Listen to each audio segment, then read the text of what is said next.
Hey, welcome back to the Rhetoric Warriors podcast. This is Rhetorician Wednesdays, all rhetoric, all day. Typically with Dr. David Payne.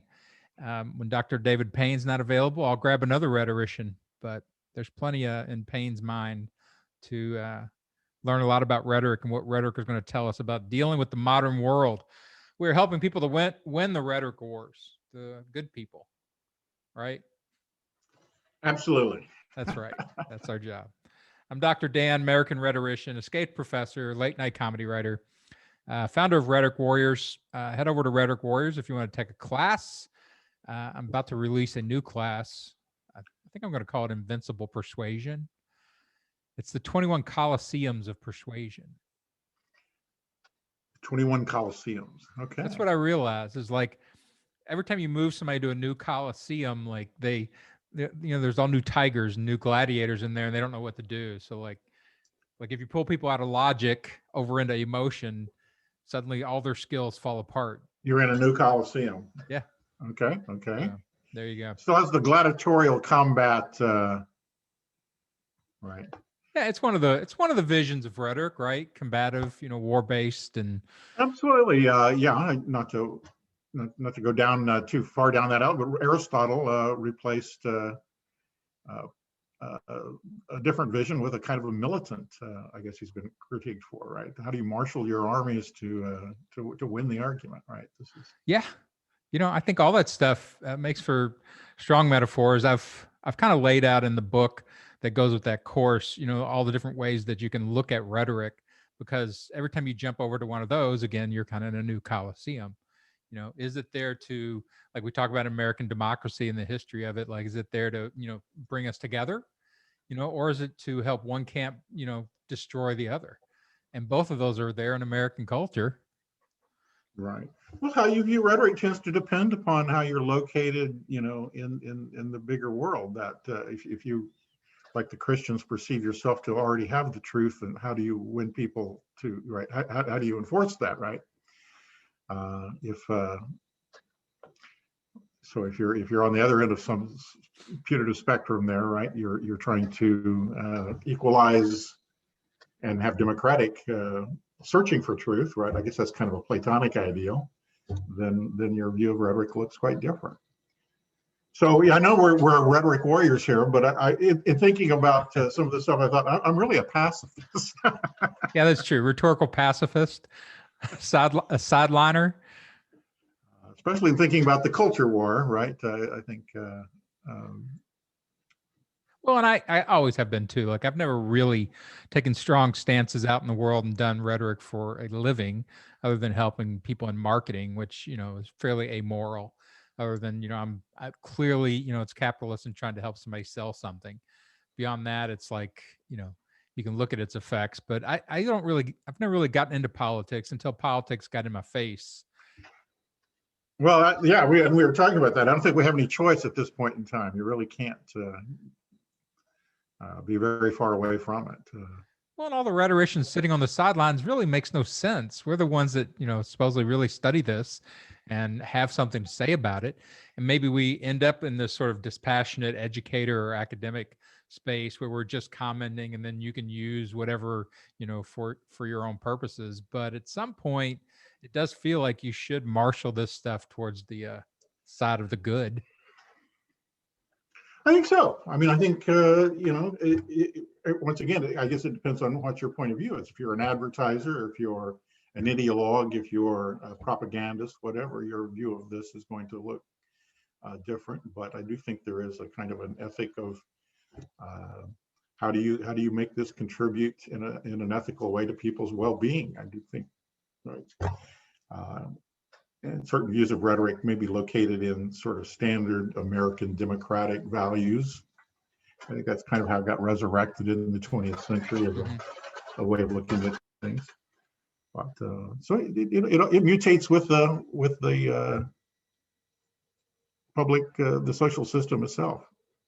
Yeah, I think too, like we were talking about this a little bit after the podcast last time, that if you look at sort of, if you allow the story of Russia has weaponized and postmodernized propaganda brought it up to the level of super production and super distribution. And there's a guy online, I'll get his name and put it in the show notes, but he studies the Ukraine. He's from the Ukraine, and he studies what Russia has done in the Ukraine. And he's like, yeah, everything they test in the Ukraine, they then go do a few years later to the US. He goes, and I can show you all the techniques. They've already been labeled and studied in the Ukraine because Right. life and death over there. They're trying to be, trying to get taken over actively with military and with rhetoric. Because, but they're just practicing it here and then releasing it on the West. And so, under that circumstances, it's sort of like you think of Einstein escaping Nazi Germany, right, and then helping build the bomb to, drop on the Axis powers. It's like, well, maybe rhetoricians can drop a few bombs back on Russia. Well, at least we ought to get to the first part of that, of realizing that this is a pretty systematic, known and observable set of techniques that are going on, and get out of denial about that, right? Yeah.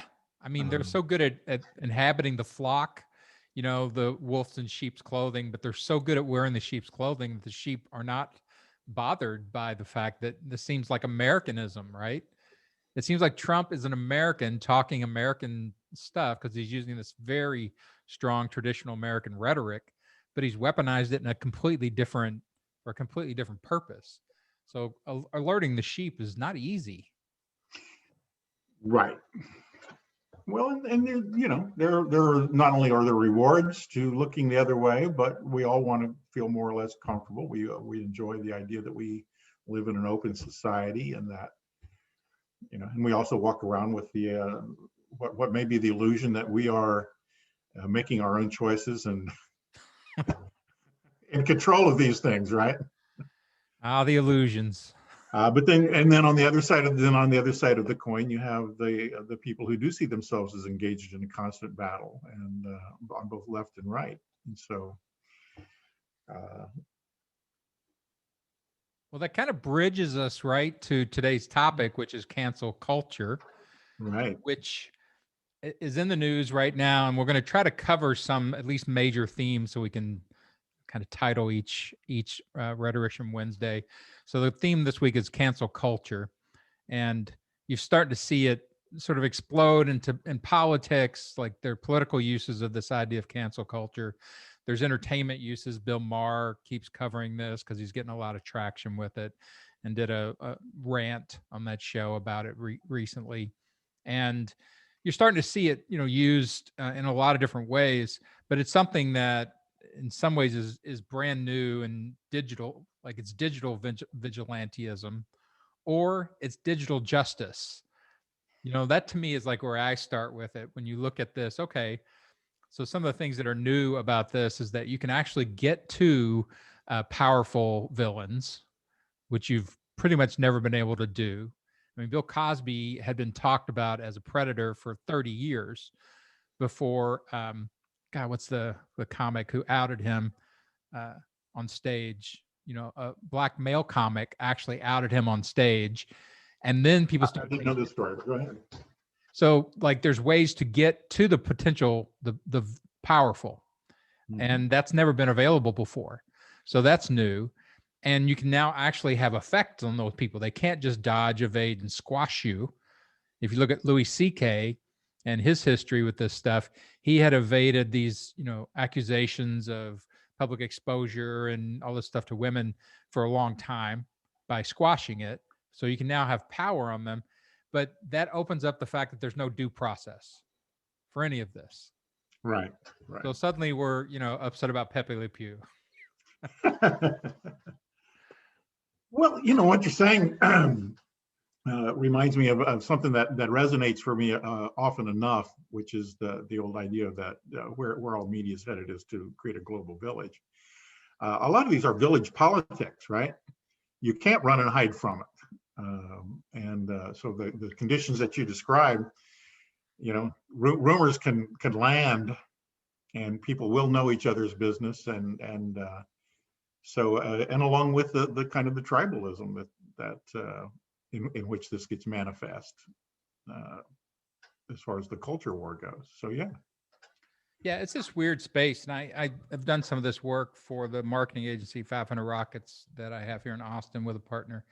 And it started with this idea that you get these spheres. You have the private sphere over here, and you have the public sphere, and those have all kind of interacted, in the public for a long time. But now the digital bridges those and merges them. Suddenly, people who are basically living their private lives can instantly be pulled over into the public at any moment. Right, right. And with Yeah. business people, that's dangerous because we got hired by a guy who was a big time real estate developer and had a little brush up with another developer. And the guy charged him with something. And so they mugshotted him. And Fox goes down and into mugshots and publishes them on all its websites. So suddenly, that is the very first thing that's going to be pulled up about you in public is your mugshot because it's backlinked to all the Fox media locations. And so this guy, like, that's a huge hit for a business person. Their credibility just tanks. So it's a real danger, that merger between the public and private, and people aren't ready for it. Like, people in private life do not understand defending themselves in public. They're not prepared. They have no defense team. They're not. Well, and the way this is practiced often enough, there isn't any defense. Once stained, you're, and furthermore, no one can come to your defense. So, Well, there is, but I mean, that's the thing about the digital structures and aesthetics and practices, rhetorical practices even haven't really been established. Like, there are right. ways to defend yourself. I'm helping with a friend with this right now. She got sideswiped a little bit about something, and they immediately go to deliberative and forensic rhetoric, right? Trying to explain themselves and, prove this and be logical. And I'm like, that's not the game. Look at even the history of apologia. Just throw yourself on the mercy of the court and get out of the court. It's a much stronger strategy than staying in there and trying to argue with 1,000 people.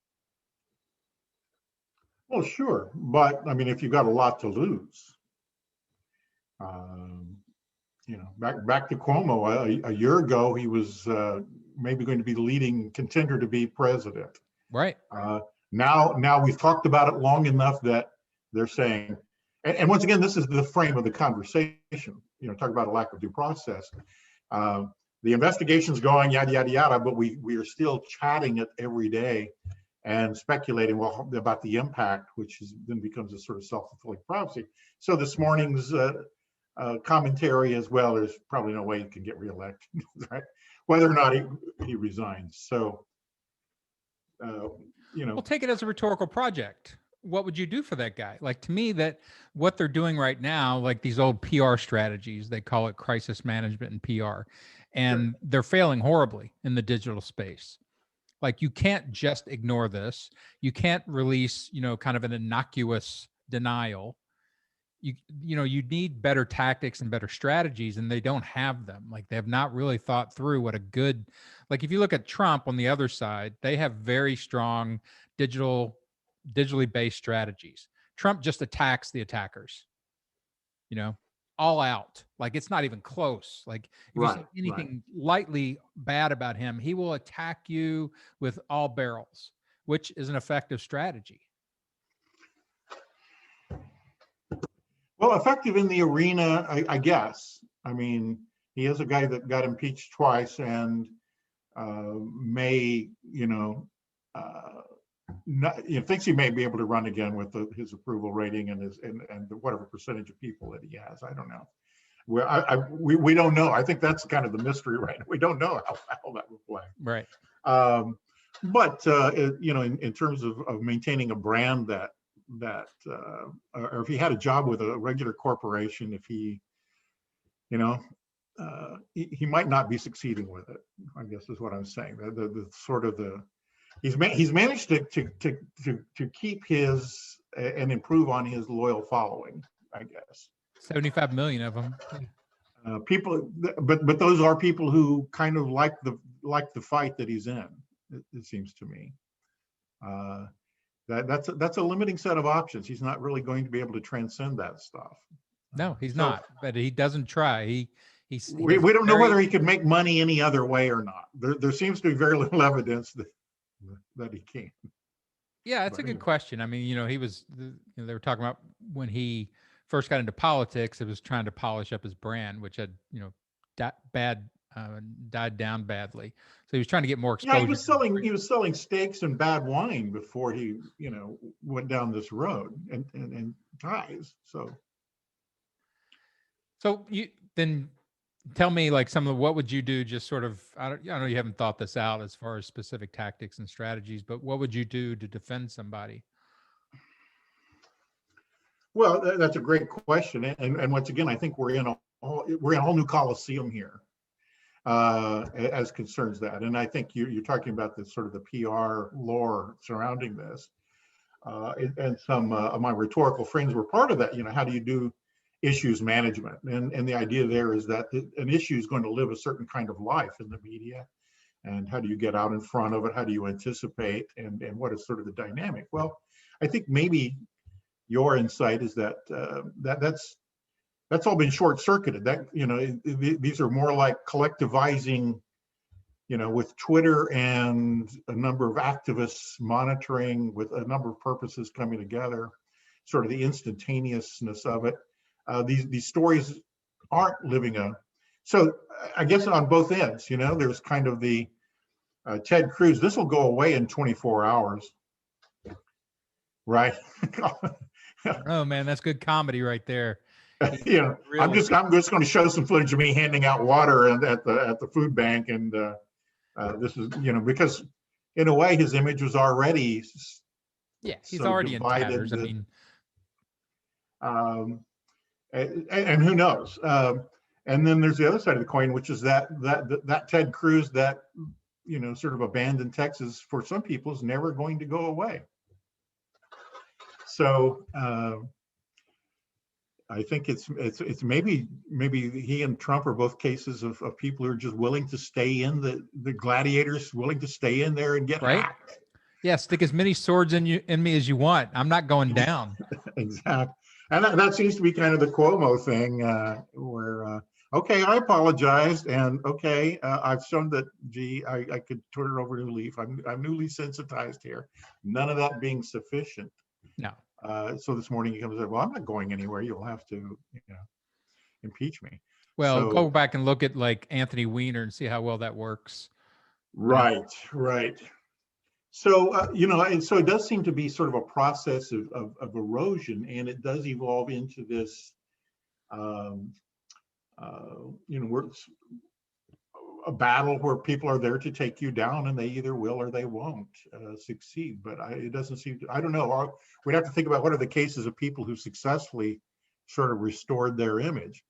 So the whole thing about apology or apologia, that was kind of the lore about how do you deal with these situations, may not really be, if there are active interests in getting at you, about all you can just go away. Yeah, I think on the left, especially like because the left runs on the ethos of morality, moral character, and the right doesn't. I mean, it can flick around, from its version of moral character is literally just, hey, I'm still a Christian, I'm still, austere, I'm still this. All this doesn't matter. Like as long as I've got those core elements, that other stuff, it'll bounce off of me at some point. But the left can be brought down so easily because they run on such angelic, democratic, and like we are representing the best of the people and all that. One little flaw, and man, they can get unraveled so quickly. There does seem to be quite a double standard, right? Notwithstanding the right wing at these moments, when it comes to personal character and these personal picadillos, right? They seem to kind of just hush and let it happen. I liked Trump's response to when Biden was accused, and he says, "Well, maybe he's not guilty. I've certainly have been accused many times wrongly, and then just kind of shut up and let it." So the strategists sort of let the left take itself down this. And I think that gets back to the whole cancel culture thing. There is that seems to be a left issue for liberals in general. The right wing seems to be just sort of relishing the outrage, and this just becomes another little flashpoint for them to delight in what's happening over there. Yeah, it's just more coal in the outrage furnace. Like, oh, Dr. Exactly. Seuss, whoosh. Oh, Mr. Potato Head, whoosh. It's just, it doesn't matter as long as that it's got some kind of cultural value that you can throw into the outrage furnace. Right. Because see, as far as I'm concerned, they have practiced something like cancel culture for a long time. I mean, from trying to ban the Wizard of Oz because it's a magic-centered world, or John Lennon's music, or heavy metal. I mean, that whole thing that's been going on for 40, 50 years. Right, rap, video games, and all the way into Donald Trump wanting to fire all the NBA players who took a knee. That impulse is not alien to them at all, right? Even in both the secular and the religious moralities that are being exercised there. So it's pretty hypocritical for them to jump on the Mr. Potato Head bandwagon.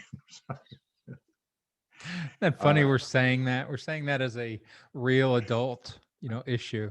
Pepe Le Pew. Exactly. If Mr. Potato Head really had been physically gendered, he would have been banned long ago by the right. Right. Oh my God, a potato wedge! Get that out of my face. Yeah, it's and these things tie so easily back into such large marginalizing issues, like the Mr. Aunt Jemima syrup, that ties into such a big reservoir of anger and woundedness and bad history. And it's a tiny little pop culture thing, but it's like an iceberg with all this darkness underneath it. And all these issues are that way. All the cancel culture issues are that way. Even the Cuomo thing, that these girls were young, the picture of him holding the young girl's face, and he's this old white dude standing up over top of her. It piles into this whole iceberg of all the massive centuries of male domination and horrible behavior. The same way, like the Me Too culture could pull all of that rage and pain up into these people. And when you get that focused on one person, that scapegoating factor, the ability to just take all that rage and drive it into that one human is intense. Right. And I think you're talking about that point where criticism and becomes a quest for justice, right? That it is not enough to get a new improved Mario Cuomo out of the deal, or to raise awareness about the behavior that he must pay somehow. That this person no longer. So it is that search for punishment rather than just part of the critical process. And there is a kind of an unburdening in that, I suppose. Sure. But, yeah, I think you're dead on target. That people have pain out there that they can connect to this. Well, one of the things I don't see in the people being canceled is the sense of atonement or reparations, or the kind of self-scarification and flagellation that might get you out of some of this.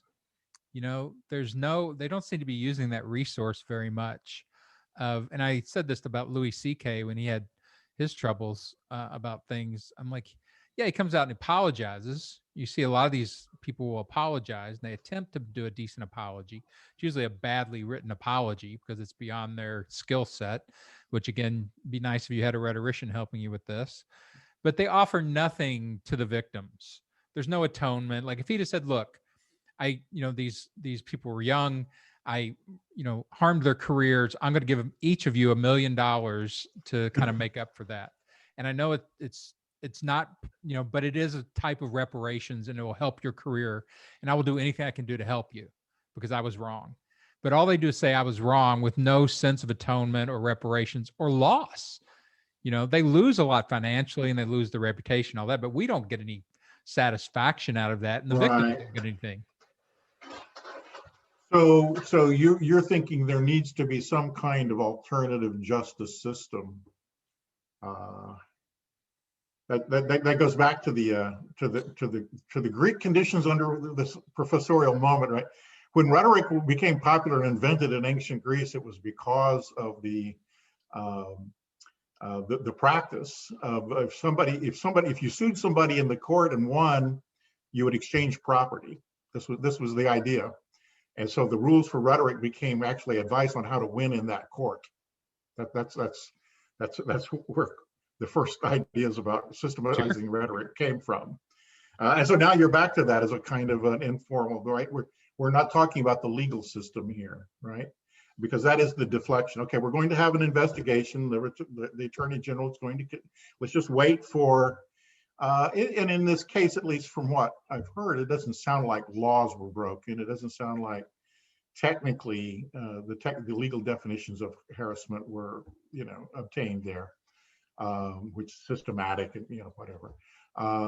But that's not going to satisfy the sense of, so you're looking for alternative ways of satisfying that. Yeah. And I think kind of, you also don't see hyper honesty where, and this is one of the differences in Louis C.K. and the way he approached it. He did a bit of hyper honesty, a bit of it.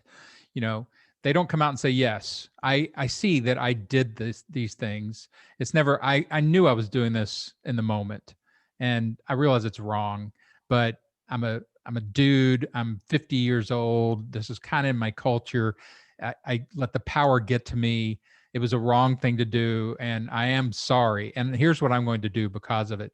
Like, to me, they're not using the full set of rhetorical tools that could maybe get them out of this. You might absolutely be right. You might be the guy to hire.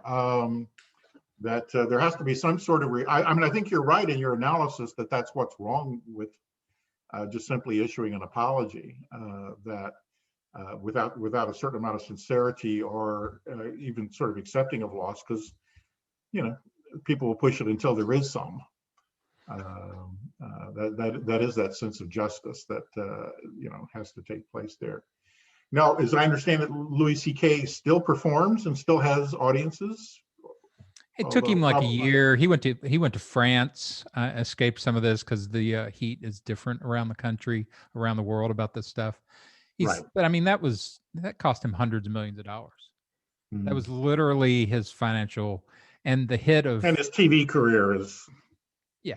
He went from, one of the favored sons of America to one of the most disdained people. Right. Well, that's also a pretty hard one to come back from. I mean, that's a pretty specialized. Sexual stuff especially is hard. But I mean, again, my thing about rhetoric, the way I've ended up dicing it up in my life, isn't to go out and protect the unethical or the immoral or people who deserve punishment. It's not to help them evade that, but it is the sense that there should be a due process. It should be somewhat just in the punishment. Like, is it just for him to lose hundreds of millions of dollars for maybe 5 or 10 of these interactions? What was the effect on the victims? Is there something better he could do? Like, if he had taken $50 million and made a victims fund and said, look, take $5 million each, it would have been a better financial deal for him. Yeah. And, was his crime, part of his problem was he got right in the very moment of Me Too with Weinstein, Cosby, all these big sort of Les Moonves, big famous people who got pulled down all at the same time. He got pulled into that too. And I'm not like what you said, I should be the guy to get hired to defend these guys. I don't want to be associated with them either, because you end up in that whirlpool. I mean, hired to consult them on how to restore their image, not necessarily the public. And not to evade it, but to make it right. And that's the thing, like, making it right is what they're not doing. I think cancel culture in general, it's a horrible thing to get canceled because you feel like you're being over punished by people you don't even know in this invisible mob, which are all the elements of it that haven't been worked out, right? The justice element of it. But you have to accept you're in a public digital space, in that universe. You better have some different, skills and tactics, because it's going to happen. Sure. Well, what I guess I sort of see my place here is what does sort of theorizing and knowing about rhetoric tell us about that? And what I also hear you saying is there needs to be process here, that this is kind of new, and because it's a different coliseum, this is a different sort of arena. New tigers. And so right, they got a new improved. Or it's like in those other Spartacus movies where they bring out the biggest, baddest guy, right, ever, right? And all of a sudden you've got to fight him. Well, really, what this is they suddenly release, 50,000 kids or 50,000 little like hamsters coming after you. Like a lot of these people that are making, these things stick are coming out of the woodwork. They're not like lateral power people. Sure. They're tiny people, and they've found a way to into the digital coliseum, and they know how to take a bite. And sometimes that bite, it gets infected, and it's like a little Komodo dragon. You're coming down. Like Cuomo is coming down. He can stand there and water buffalo his way for a couple of weeks, but he's coming down. Right. Well, do you think that there is the possibility for him to kind of come out and say, I think something has to happen first, right? There has to be kind of a moment, but before he could kind of come out and say, all right, I'm going to, help establish, find some sort of actual repair, either for these individuals personally that he's offended, or like you're talking about with Louis C.K. Starting some sort of clinic or whatever. I don't know, but I think in a way we are back to this kind of village politics here, village shaming, where you're going to have to wear the scarlet letter. And, right. That's exactly one of the things I was thinking. You're going to be shunned, and we don't know how restoration. There is no other place to go to sort of start over. But people come back. You remember in Game of Thrones? Were you a Game of Thrones fan? Sort of. I overheard a lot of it. I can't remember the guy's name, Geordie or something, but he was Khaleesi's white guy who was dedicated to her, and he betrayed her. He was originally hired by the other side to kill her, but then fell in love with her and ended up protecting her. But then she found out and she banned him, and he worked his way back, through this trial by combat, and doing so many things for her and so much effort to get back to, her good graces. But he earned it. These guys aren't earning it. Like, so Cuomo, maybe if we're like, okay, hey, we want you to help you stay in power. We think you're a good governor, but you have to earn that. You're gonna have to earn your way through this, and you start giving him ways of doing that, like starting a fund, or like this idea of getting some training, some diversity training and things like that is ridiculous. That's useless. That's not real reparations or real change. You need to be able to earn it, and through some real horrible experience. Well, I think once again, as long as I think looking at the Cuomo case, just because it's on every day now, but all day seemingly, that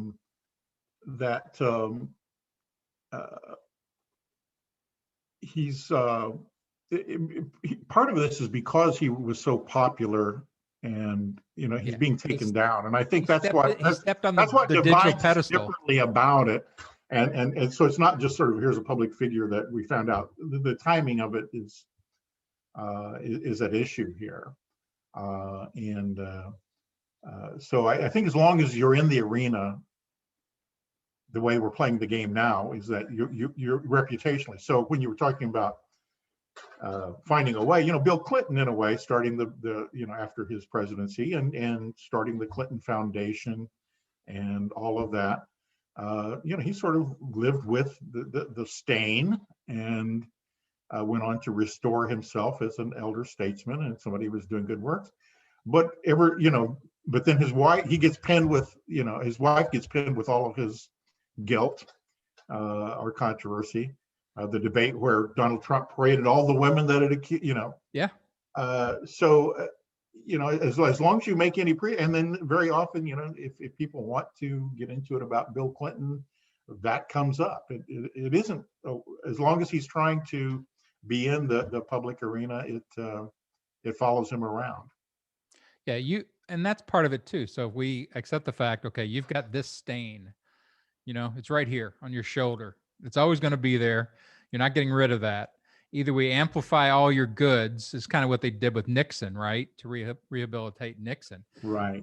Elder statesman, China, that kind of stuff. And so they just amplified, and they just tried to let the Watergate stuff shrink. And over time, because nobody cared about Nixon anymore, it did. Now, if you're Cuomo and you're trying to survive in the moment and you don't have that kind of time, what's the strategy then? Like, to me, authenticity is one of these super strategies these days that tends to cut through an awful lot. And politicians are just scared of it. And entertainers end up scared of it, but they end up being really good at it if they'll do it. And so if you get him up there and be authentic, do some disclosure, do some authentic stuff instead of some political kind of talk, he might be able to get out of it. That's one of Trump's superpowers. He's authentically an asshole. He's clear about, hey, I fight everybody. That's what I do. And so it's like, oh, look at that, some authenticity in a politician. I do think that works with his following, that he's the real thing. Yeah, whereas he's the real thing. I had a friend who used to claim that about All-Star Wrestling too. Right? Funny. So what else did you come up with on cancel culture this week? Like, where'd your mind wander to on it? Well, okay. We kind of went down the public figure problem, which I think is a specialized kind of case. How do you restore your image and survive loss? That's like I say, as long as you're in there pitching. If you go away and do good works as a human being, you can kind of vindicate yourself. Can Cuomo still be riding the same curve that he was? Probably not, right? They're probably, I don't know of any such strategies that will do that. Or for a certain audience, Louis C.K. even, he might sort of break even there somehow in the court of public opinion, but he's never going to be the darling child that he was. That's just not, for some people. So I think that's kind of a specialized case. In terms of the overall, issue about cancel culture itself, it just seems to me that why are people so why does it bother so many liberals? Okay, so what is the issue? Like I said, I think we can kind of ignore the right on this issue as just being opportunistic, and this is just another chance to pawn liberals. Because the right has practiced its own version of this much longer and deeper. So there really is a culture war out there. So, and if you look at things like the letter to that was published in Harper's, the open letter on justice by what was the guy's name? Thomas Williams, and signed onto by hundreds of really famous liberals, right? My favorite was Chomsky was on there, right? What's that? My favorite was Chomsky was on there. Noam Chomsky was saying that. And I think I would have been tempted, were I in that position, to sign that statement as well, that somehow this is not, this is illiberalism. This is counterproductive to the mission. So why are otherwise good liberals sort of chilled by this? And what do they? And I think it is because they're supposed to be committed to a different set of principles, right? More democratic dialogue, and this seems to be sensorial. But they're also supposed to be social justice warriors, right? I think those two identities are warring in that moment.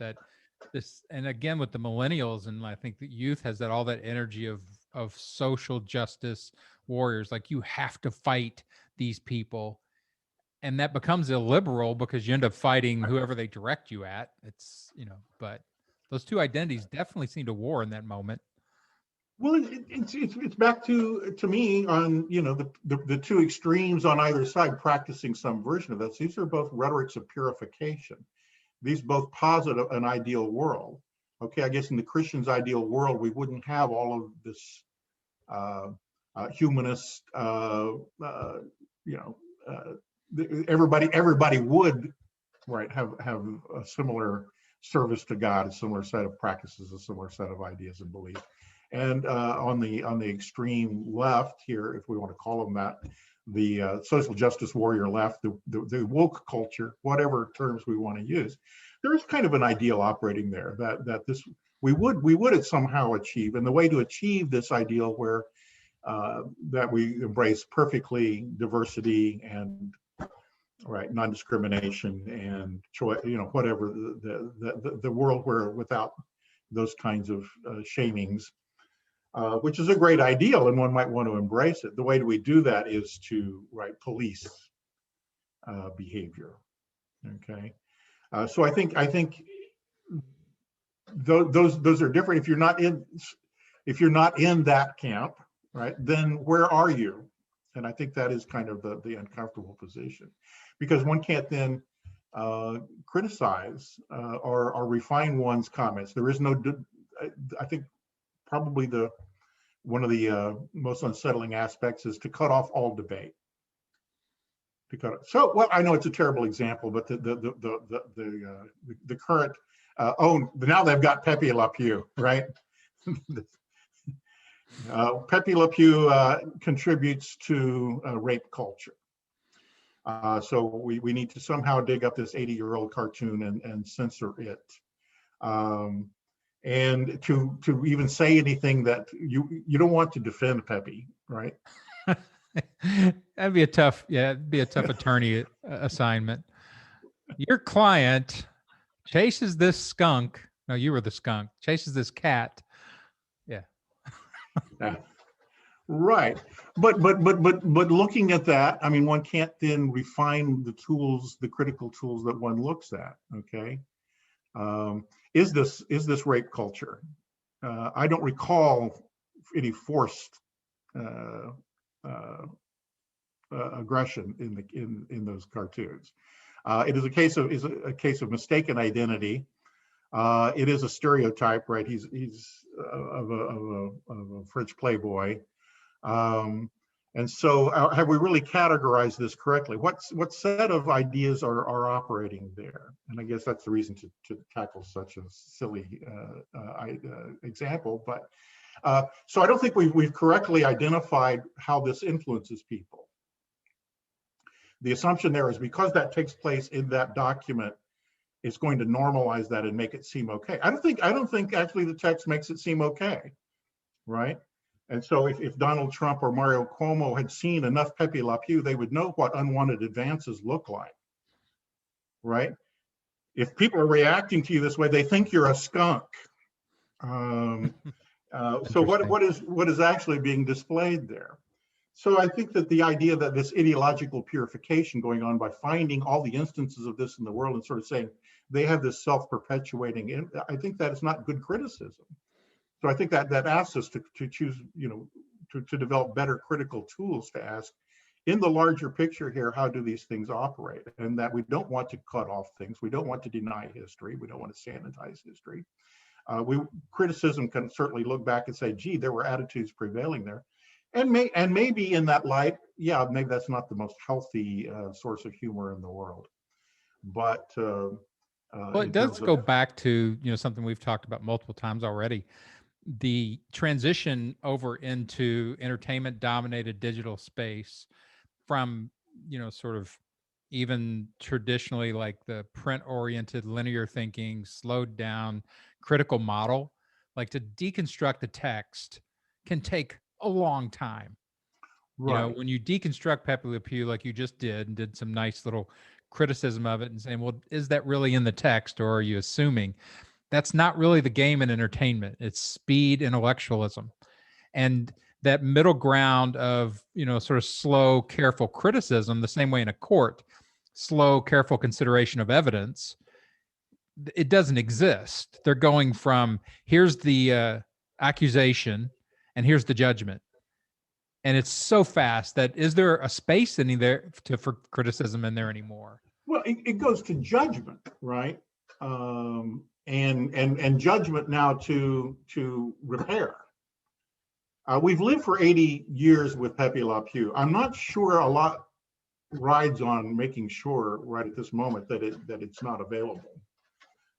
This is part of the critical process, and so it's I don't know about the how slow it is, but subjecting it to dialogue to ask, gee, are there different points of view here to assess this and things like it, right? In other words, I'm not sure the game is worth the candle with spending too much time on that example, except that it does seem to be so typical, and it is this sort of flashpoint for people who want to reject the entire conversation, right? Which is one of the bad impacts of it, okay?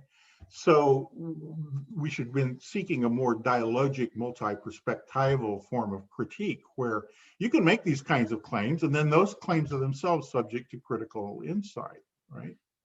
Yeah. But again, like this is, and I've done this a lot with my kids. So I have an 18-year-old and a 21-year-old, and I've watched them. They're both very digital, very, went through all the phases of YouTube to TikTok to, all these different things and very conversant in that.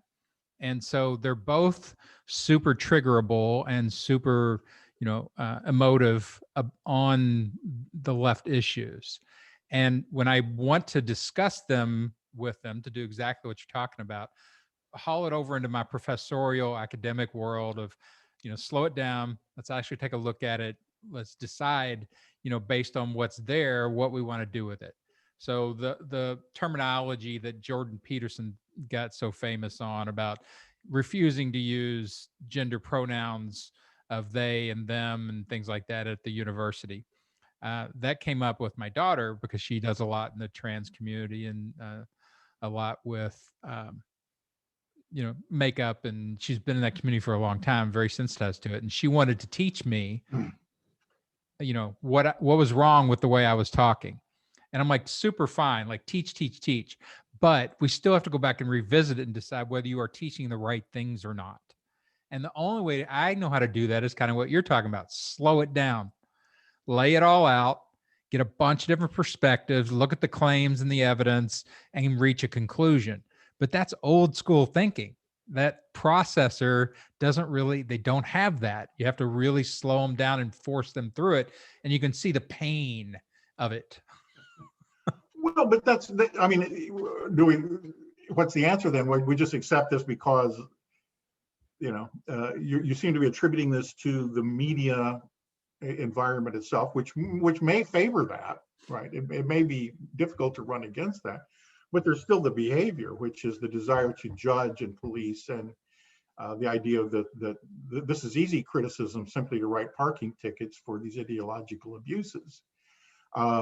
Does that really do the most good in the long run? Is that really the right, a decent, healthy answer for the public dialogue system? Not at all, clearly. Right?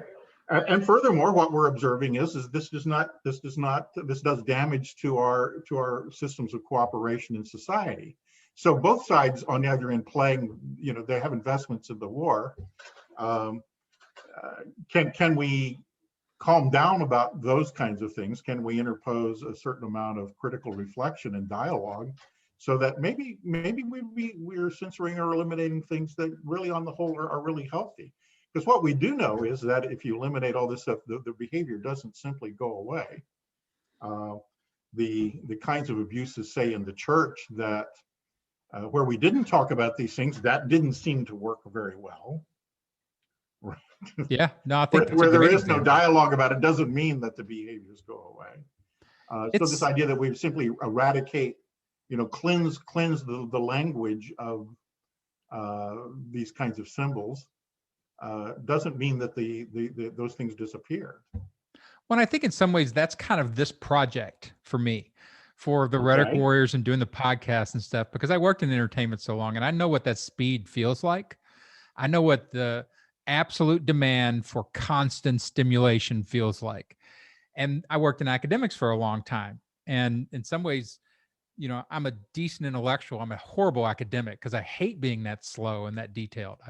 My creative Right. side. There's a lot of acts of faith there that this critical essay will live some sort of life. And in today's media world, that probably isn't happening as much as people might think. Yeah, not at all. Like what I find is all these people over here are slow thinking and doing good critical thought. It's not going over into the entertainment world at all. And if you look at Trump, I think is a really good example. What Trump did, I would describe it as ride the avalanche. Like he never slowed anything down. He was Sure. just like, this is coming behind me. All these forces, white supremacy, all this stuff is coming behind me. I don't care.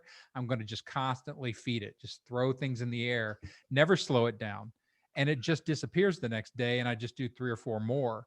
And what we're talking about is slowing the avalanche down, plucking out, going, well, is this really good in the avalanche? I'm not sure. Like, But when I'm you not saying say to that abandon it, constant but demand for speed, where is that located? I think in the sort of the cable news talk world, that the demand for content. And I don't know that Trump was such a genius at it, but wasn't a genius. his temperament fed into it pretty well. I guess both the sort of the World Federation and reality show. Well, and he was a Sort of, promoter. but either way, the end result is that living for the 24-hour news cycle and the constancy of it, and not, once again, it's all battle, it's all angst, it's all drama, and so you're right. So certainly the way the media is delivering this is going to inherently favor. I think of the Jon Stewart coming on Crossfire and saying, "But wait a minute, you're hurting America," right? Right. And in a way, that's kind of what we're saying here. That point counterpoint thing, and the standard journalistic thing. Now, I will bring on somebody who thinks this and somebody who thinks this, and we'll be done by commercial break. And I get to be the hero because, right, then I get to say what I think, right? So whatever. Yes, it's like, but once you get drawn into those aesthetics, and that's the dominant discourse stream, right? Sure. That's why one of the foundational things I have in Rhetoric Warriors is I'm pushing unethical or ethical only persuasion, because if you allow unethical persuaders within this massive digital stream and that kind of production power and cycle and everything else, I don't know how you slow it down. Like if you allow deception at that level, if you allow conspiracy at that level, and you have them on your TV shows, like the whole Big Lie, they were talking about this a few Sundays ago. Every Sunday news show had some insane right-wing politician on pushing the big lie about the election, and they gave them a forum to say that in public. How can people say something that wrong and treasonous in public with no ramifications whatsoever? Like, to me, that's dangerous. You have a dangerous discourse structure that nobody's policing at all. So I don't care about policing the individual actions. It's more about policing the discourse stream itself. So then you're really arguing, I think, that cancel culture is itself an adaptation. That you've got to be absolute, you've got to be singular, and you've got to be repetitive. Because of that sort of, if it isn't going to happen now, it isn't going to happen. So that simply this is an adaptation to the dysfunctions of the communication system itself. In some ways, I think people see, the villainous escape justice all the time. I think it's one of the reasons there's so much fervor in cancel culture. You see Woody Allen, still dodging around, trying to get away from, or almost fairly successfully getting away from the accusations about him. And again, if you take this to a court of law, like I've published before as part of the Logos training I do, like if you ever looked at the rules of evidence for a courtroom, right, how minute and specific they are, because that stuff scatters and skews so fast unless you have hard and fast rules. None of that operates in the public forum. Well, there is no due process, right? There's a lot of undue process. I guess the question is, what is the process and how best to interact with it? And it seems to me I guess I'm being idealistic here to suggest that were we to try to improve the communication itself, it would be to impose a certain indeterminacy, lack of judgment, a way that we frame these things rather than Sure. claim and disclaim. Total great concept. So an improved critical vocabulary, improved critical tools would be, and perspective. So can we get people with a greater perspective on this? And indeed, not everybody follows these cable news dramas. I think that's the shocking thing, because we all get in those little bubbles, increasingly toward election time. But the rest of the time, not everybody's living their life that way. There is this kind of second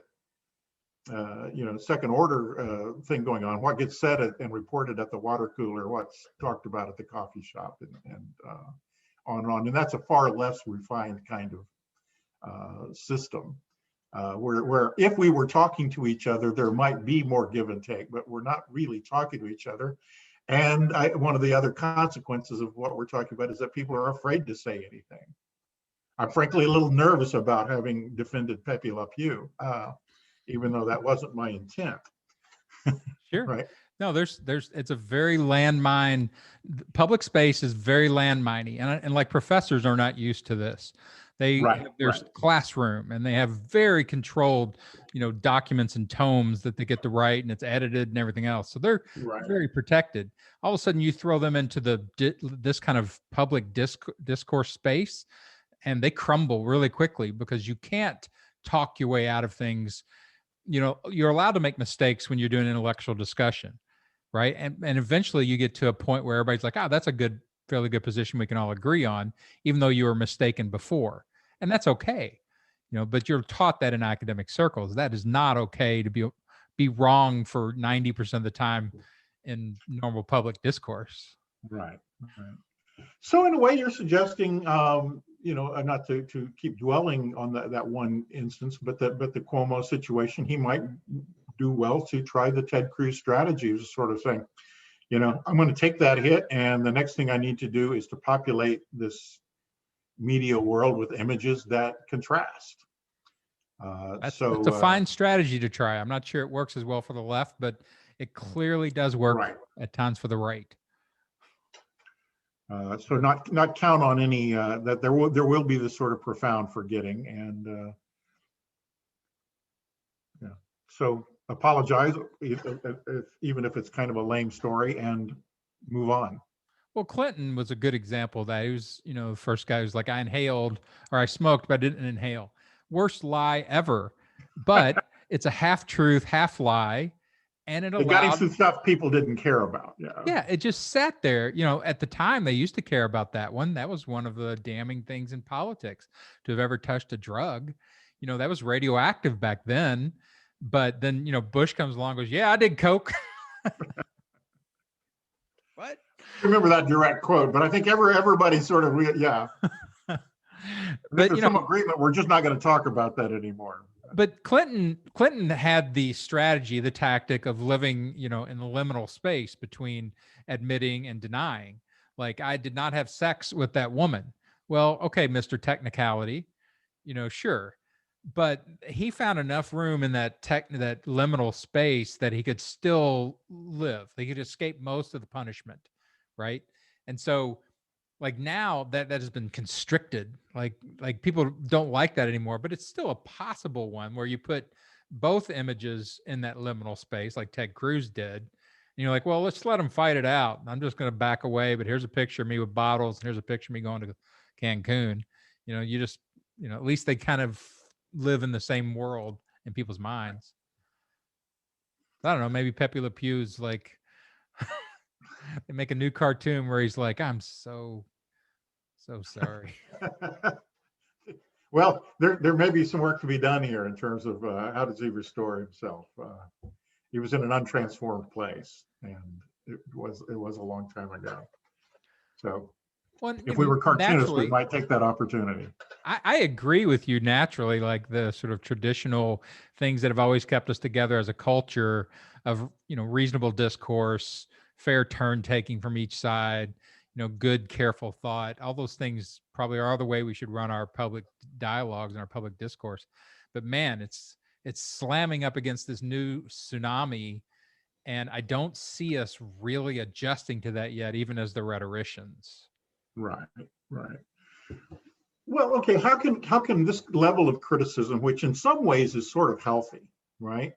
That we are paying attention to how do images, how does cultural content, right? So there is kind of getting to first base with criticism, but it is that move to condemnation, that move to policing, that wants for perspective, right? That there is, we still do have to preserve our ability to live with each other and cooperate. When you give up on that, and that does seem to be kind of a moment that people are questioning. Are we really just going to divide between blue states and red states? Because ideologically, or in the way that we talk about that, we have done so, which is itself tragic, because there are so many Republicans living in blue states, and there's so many Democrats living in red states, and these places where it's almost a 50-50 vote, where we're just talking about paralysis there.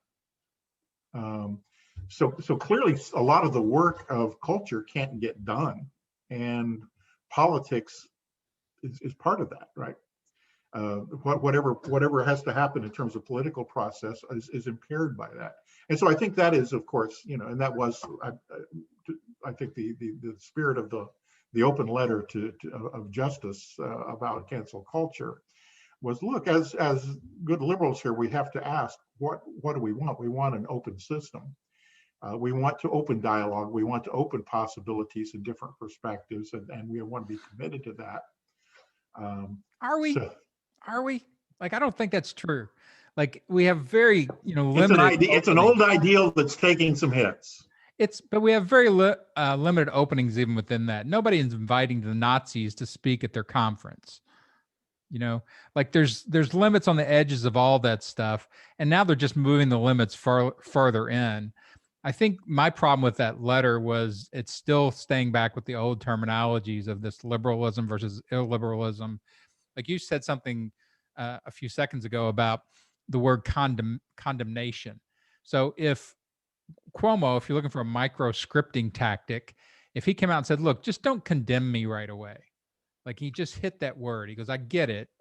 I understand, that this is something that's important to people and everything else, but just don't condemn me right away. Let me have some due process here. And I'll tell you what I think I did, and we'll take it to the courts or whatever. But just to reserve condemnation, because like you said, that's become a knee-jerk reaction. There's no space in between the accusation and the condemnation.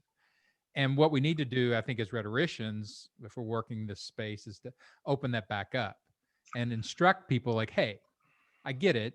I get all the feeling and everything that you're trying to do, but we need to hold on to that until we get some actual information.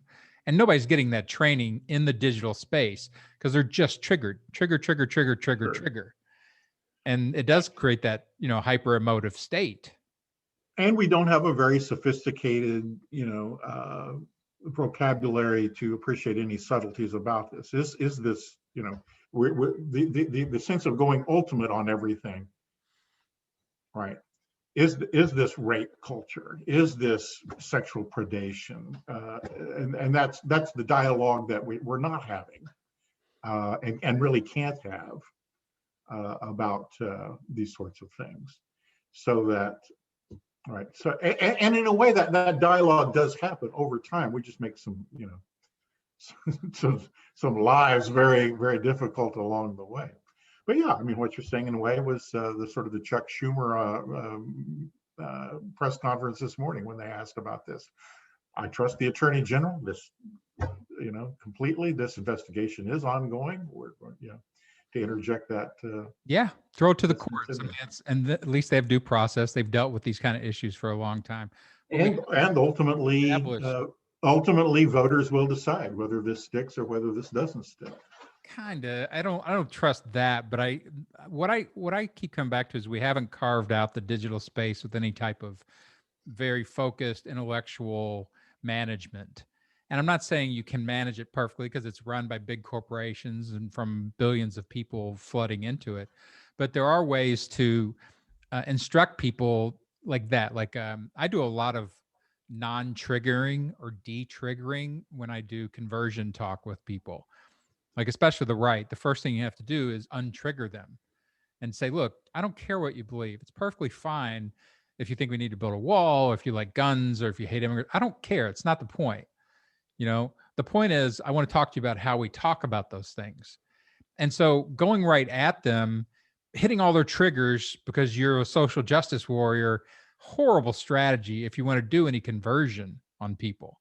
And to me, one of the ways I get some space with like my daughter and millennials and people I do this kind of training with is like, do you want to be effective or do you want to be expressive? Because your culture has taught you to be hyper triggered and social justice vehement, but that's a bad strategy if you want to go out and get people on your side. And so if you can point that out, like, hey, you're killing your own cause. So you're a pacifist too. Yes, you're Sure. right. Yeah, and that's right. These are tiny little border skirmishes in the culture war, and they really feed both sides. Right. We're going to fire a couple of lame rockets over the border here, and we're going to act as though this is the most horrendous attack ever. And we're both cooperating in keeping the conflict alive. And that is from the kind of the traditional rhetorical perspective, that is dysfunctional, right? You can't reach across that. That's what I say, that the ability then to gain platforms of cooperation between these different camps, insofar as you're all going to be, part of the same system, but in a way you are feeding off of each other. Yeah. And Entertainment the kind of principle. counterpoint crossfire mentality of the media feeds on that. Yeah. Entertainment principle tells me all I need to do is keep you firing off emotionally. That's it. Right. Doesn't matter if it's conflict, doesn't matter if you're on the right or the left. I just have to keep you experiencing new emotions every few seconds. That's the game. And so if you start with that, okay, that's now what rhetoric has become for a lot of people is like, I'm going to experience some piece of media, some piece of discourse, and I'm going to be emotionally triggered. That's what they're being trained to. So this heightened emotional state, one of the things I also do to de-trigger people is like, how often are you upset? How often are you outraged and frustrated and irritated and angry? That's horrible. Why don't we help you out of that? And I think getting back to that calmer space. Outrage culture is something shared here by, Yeah, you get back to the dispassionate, let's just take a look at things, a more intellectualized space, then you can do some things, but you can't do it. So your therapy would be to get people to detach emotions from these mediated experiences. Yeah, throw out some kind of, who wants to be find something else in your life. Yeah, who wants to be lab ratted by the media where I'm just pinging your miglia, bang, bang, bang, bang, bang, bang, bang, until it's always on, and you can usually offer that as a nice piece of catharsis and rescue for people. And they're like, yeah, you're right. I am on both sides. So new avenues of both political expression and political participation would seem to be the ultimate remedy. Find different ways of going at this. Yeah, I think letting people know that public discourse doesn't have to be just what the entertainment media has drug it over into. Sure. That the negatives of that, both for the democracy and for individuals. I mean, the amount of anxiety that Trump poured into the world for 5 years, the emotional toll of that. Oh my God. And once again, I think that was that was something suffered by the left far more than the right. In other words, there was something expiating about it, cathartic about it for the Trump supporters. This didn't give them anxiety. This somehow was a that, and one has to look at what were they repressing all that time that somehow this is what. Yeah. I mean, the fact that he allayed anxiety for some people, and I think that goes back to the things like that gets accused of, like a white culture. They now have a champion who's, that sort of white supremacist culture. Like, this guy's not just attacking us. He's not just attacking the stupid. He's not just attacking the things that have traditionally been attacked by, normalized Western democracy. So maybe it was, it's a good point that, you have to look at him too, as like he did allay some horrible emotion for some people. Well, he sort of created a space in which their ways of reading the signs and their ways of thinking about the world were given voice. I don't think you can deny that. I think that's what's making the other side nervous, quite honestly. It is this huge burden to the idealist on the other side of the coin. Many people really feel that way. But once again, if you get back to the election results, it's one thing to claim victory. It's another thing to sort of say, wow, 10 million more people voted for this guy in 2020 than voted for him in 2016. What does this tell you? All right. Yeah. And I that's one of the things that drug me over into politics, is to look at that and want an answer to that question.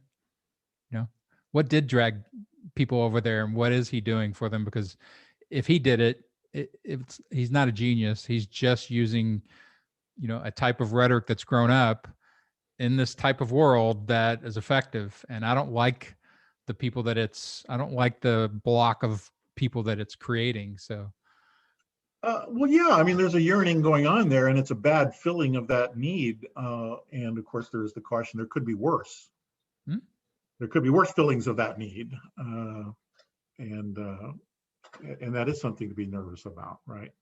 But to sort of, once again, the kind of the condescension, or that this is either bad morality, stupidity, whatever the ways of dismissing, which are the self-addressed. And I think maybe that is ultimately what I would want to say about the culture war, is this is both all self-addressed, each camp unto itself. There really isn't a transcendence that's possible there. And what we know about ethical rhetoric is it needs some prior dialectic. It needs some way of right. Yeah, you have to have something to point to that, to compare it to. Otherwise, there is no resolution. And so there may be on either side this kind of variation of the ultra left versus the middle left, or the ultra right versus the middle right. And that may take the place of, however, for the entire sort of dysfunction by itself, it makes moderation impossible. Because if you're a moderate, then all of a sudden you're the problem. Yeah. Or you get nailed as the moderate when you're really not, just because you're not right. For whatever set of reasons of participating in the extreme. So. Well, it all goes back to kind of what we're launching. To me, like, all this stuff is fascinating. Modern culture, everything gets tangled horribly. And to even just extract one thing, like, okay, let's look at this cancel culture.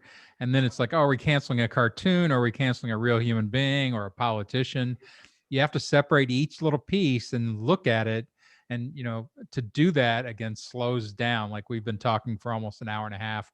How often do people, on their really do that in the middle of the afternoon get to do that? So sure. I mean, yeah, anybody watching this will probably already gone for a drink or something, but yeah, but I think these resources, again, I try to keep enough entertainment in it so it's got some kind of energy that makes people able to watch it in the modern world. But rhetoric, to me, it is this collection of things that, if we could understand it, extract some of that, it would help us with moving into this new social media digitized discourse, and we're not really harvesting that in a way that I think we should. And again, I think it's dangerous to just let it all marketplace itself out in that type of environment. It's just, You get Right. Russia, you get all these people you don't want in your marketplace. Like Russia is in our democratic marketplace, and you're doing really well. Like they're having a flash sale and everybody's buying, and that's a problem. And they're not invested in these issues or these outcomes. So No, it's just destruction, which is a very easy rhetorical agenda to achieve, much harder than construction, and absolutely. management, Absolutely. protection. Well, but I do think that's kind of a bottom line, and maybe we just need to package all of this better. But these are rhetorics of purification, and to step back at some point and say, why? Why are these ways of being right now? And it's maybe because of the kind of the confusion of the middle, and that's where you're finding Mr. Putin working, right? And it's been said many times along the way. It doesn't matter which side wins as long as the confusion, right? The ethical confusion exists. That serves their purposes. Yeah, it's that destructive uses of rhetoric or rhetorical tools, and it's one of those things that if we don't marshal our good resources that we've developed for the last 2,500 years, and think about some of this stuff, right? Because the digital space may bring a lot of new things with it, but these are not new things, right? These are not new things. And once again, democracy's always been kind of, an experiment.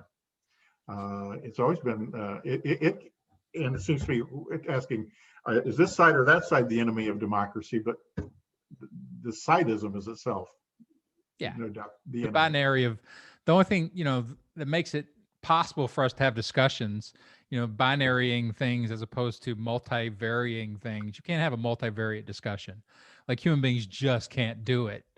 You can do multivariate analysis and then bring things out and kind of talk about it. But this multi-environment, again, which is supernatural in digital space, super enabled by the technology, is just a brain, dynamite to human beings. Like they can't do it. And that's also what you're saying is, I think when you get back to simple stories and simple rhetoric, one of the reasons it becomes so dominant and so attractive to people is that it's just, my God, over here, this tangle is so much my brain can't work. But over here, hey, who's a problem? The people want to get rid of Pepe Le Pew. Remember Pepe? He was a great skunk. All right. Well, this was fun again. All right. Good to see you. Statement you want to make, or I like the purification thing. I think that's a great word to pull out of this, and it explains a lot of it. Well, and we've never, and I don't think we would really want to achieve it if we could. I think that's that's only the prelude to another serious division. So yeah, you can purify one thing in the democratic body, a toe maybe, but then the rest of it's like, the rest of it's just horrible. Right. Yeah. You don't get to purify entire systems very often. Well, thanks for checking in. I enjoyed it. Yeah, absolutely. This was fun. Again, Rhetoric Wednesdays, we're going to deep dive into rhetoric and whatever issue that we pull up. And thanks again, Dr. David Payne. Glad to be here. Thanks.